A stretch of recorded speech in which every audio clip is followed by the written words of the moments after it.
Hi guys, welcome back to my channel. आज मैं आपके साथ ये पाकिस्तानी सूट की कटिंग और स्टिचिंग शेयर करूंगी। इसके साथ मैंने सिंपल प्लाजो बनाया है, उसकी भी कटिंग स्टिचिंग मैं शेयर करने वाली हूँ।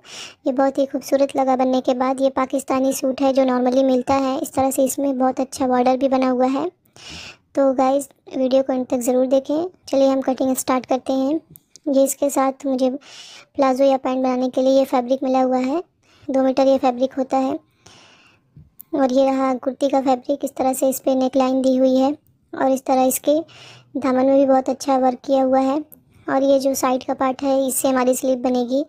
इसमें बॉर्डर से हर चीज़ समझाई होती है। इधर स्लीव का है, इधर बैक और फ्रंट का है। सबसे पहले हम दोनों पार्ट को अलग कर लेंगे, क्योंकि हम बैक और फ्रंट की कटिंग अलग अलग करने वाले हैं। वो इसलिए कि हमारा फ्रंट में नेक लाइन बना हुआ है, तो हम बैक की कटिंग करने के बाद उसके ऊपर रखे फ्रंट को कट करेंगे तो बहुत ईजीली कट हो जाएगा इस तरह से। और एकदम ही सेंटर हमारा बना रहेगा। इस तरह से हम मेरी ये मेजरमेंट है, इसी मेजरमेंट के हिसाब से मैंने इस पर मार्किंग की है। पूरे में मार्किंग करने के बाद बैक पार्ट को हम कट कर लेंगे। सो गाइज, मुझे यहाँ कुर्ती की पूरी लंबाई लेनी है जितना फैब्रिक है, और इसका बॉर्डर भी ऊपर नीचे रहता है। तो मैं आपको बताना चाहूँगी कि अगर आप कुर्ती को छोटा करना चाहते हैं तो सबसे आखिर में आप लंबाई का मार्क करके काटें, क्योंकि ये दामन ऊपर नीचे बना रहता है इसका बॉर्डर। तो ये पहले ही कट कर लेंगे तो ये फिर टेढ़ा हो जाता है। तो इसको पूरा सिलने के बाद ही आप दामन की मार्किंग करके इसको बनाएं। इस तरह से मैंने पूरी मार्किंग कर ली है। अब इसी मार्किंग पे हम इसको कट कर लेंगे।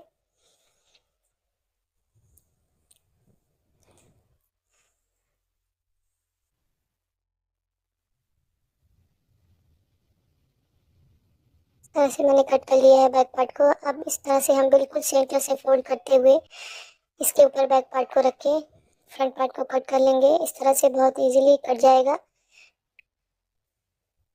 और हम यहाँ पे स्लीव कट करेंगे। ये स्लीव का पैटर्न ऐसा होता है कि इसमें बीच में ज्वाइंट आता है। इस तरह से मैंने स्लीव की मार्किंग कर ली है। चेस्ट का जितना हमारा मेजरमेंट होता है उसमें 1/2 इंच एक्स्ट्रा लेके हम इस तरह से आर्मल की मार्किंग करेंगे। और यहाँ मैंने थोड़ा सा बेल स्लीव टाइप मैंने बनाया है, बहुत ज़्यादा नहीं, हल्का सा राउंड शेप मैंने दिया है। इस तरह से स्लीव की कटिंग हो गई है।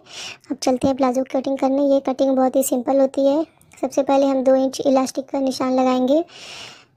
इलास्टिक लगाने के लिए फिर मैंने यहाँ पे 14 इंच कमर का निशान लगाया हुआ है और 14.5 इंच मैंने क्रॉच एरिया का निशान लगाया हुआ है। इस तरह से 2 इंच आगे को निकालते हुए हम क्रॉच का शेप दे लेंगे। और इसके बाद हम अपनी पूरी लंबाई ले लेंगे। पूरी लंबाई लेने के बाद फिर हम यहाँ पे फिटिंग का निशान लगाएंगे।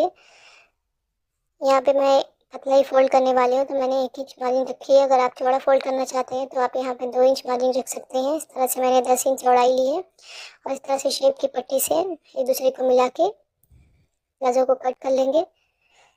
बहुत जल्दी ये प्लाजो कट जाता है और बहुत ही कंफर्टेबल भी होता है पहनने में, और बहुत इजी इसको सिलना भी होता है। हमारे प्लाजो की कटिंग हो चुकी है, हमारी कुर्ती की भी कटिंग हो चुकी है। अब हम चलते हैं नेक कटिंग करने के लिए। तो मैंने यहाँ 2.5 इंच चौड़ा और 3.5 इंच बैक नेक को डीप करके लिया है। इस तरह से नेक की पट्टी को मैंने कट कर लिया है। और फ्रंट नेक के नेक को हम पेस्टिंग पेपर से बनाएंगे। 2.5 इंच यहाँ पे चौड़ाई लेके 5.5 इंच मैंने इसकी लंबाई ली है। इस तरह से राउंड शेप ही का नेक बनाऊंगी मैं। आप कोई भी शेप अपने अकॉर्डिंग बना सकते हैं इस तरह से। सो गाइज, मेरे चैनल को प्लीज़ सब्सक्राइब करें, लाइक शेयर करें।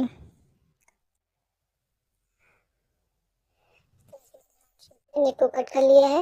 नेक को कट करने के बाद इस तरह से मैंने फैब्रिक पे पेस्ट कर लिया है। अब हम यहाँ से नेक के सेंटर इस तरह से हमें इसके ऊपर रख के हमें नेक को करना है। सबसे पहले हम नेक को इस तरह से फोल्ड करके इसका सेंटर कट लगाएंगे। इसी तरह से हमें सेंटर से फोल्ड करके कुर्ती में भी इस तरह से कट लगाना है। और दोनों के सेंटर को इस तरह से मैच करते हुए इसके किनारे भी बिल्कुल हम सिलाई लगा के नेक को फिनिश कर लेंगे। इस तरह बैक की पट्टी को भी लगा के नेक फिनिश कर लेंगे। और इसको कट करने के बाद छोटे छोटे कट्स लगा के हम इसको बैक पे फ्लिप कर लेंगे। इस तरह से हमारा नेक बन जाएगा। तो बैक और फ्रंट का नेक हमने फिनिश कर लिया है। अब हम ज्वाइन करेंगे शोल्डर को। इस तरह से दोनों को एक दूसरे से रखते हुए फ्रंट की पट्टी को बैक पे ले जाके इस तरह से शोल्डर को ज्वाइन कर लेंगे। ये हमारा शोल्डर ज्वाइन हो गया और मैंने दोनों नेक पे टॉप स्टिच लगा लिए इस तरह से। अब हम स्लीव पे ज्वाइन करेंगे। सबसे पहले हम स्लीव को सेंटर से ज्वाइन करेंगे, क्योंकि इस पैटर्न में हमारा सेंटर में ज्वाइन ज़रूर आता है जो ये सूट पर पैटर्न डाला होता है। तो इस तरह से मैंने स्लीव में ज्वाइन कर लिया है। ज्वाइन करने के बाद हम स्लीव को बिल्कुल सेंटर से रखते हुए कुर्ती पे स्टिच कर लेंगे। सेंटर से स्लीव को अटैच करने से स्लीव हमारा बड़ा छोटा नहीं होता। इस तरह से मैंने बारीक से बटन को भी फोल्ड कर लिया है और ये स्लीव चौड़ी होती है, तो इस तरह से हम यहाँ से बिल्कुल 1/2 इंच का मार्जिन लेते हुए और जो हमने कुर्ती पे आगे मार्किंग की है उसी मार्किंग पे हम इसकी फ़िटिंग कर लेंगे इस तरह से। ये देखिए हमारी कुर्ती की फ़िटिंग हो चुकी है। अब हम इसका नॉर्मल स्लिट्स बनाएंगे जैसा हम बनाते हैं। 1 इंच का मार्जिन हमने लिया हुआ था।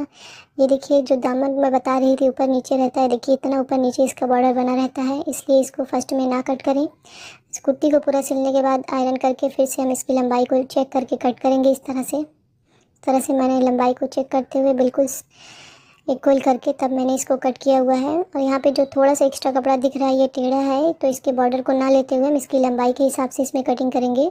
सर हमारी कुर्ती हो चुकी है। अब हम करेंगे प्लाज़ो की स्टिचिंग।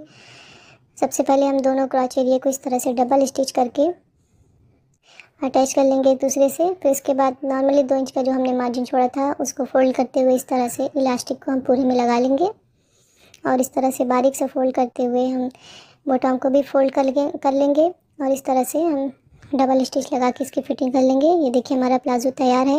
इसी के साथ हमारा पूरा सूट तैयार हो चुका है। ये बनने के बाद बहुत ही प्यारा लग रहा था। इसकी स्लीव भी बहुत प्यारी लग रही है। सो ये वाले ड्रेस में आप इस तरह की स्लीव बनाएंगी तो बहुत ही अच्छा लगेगा।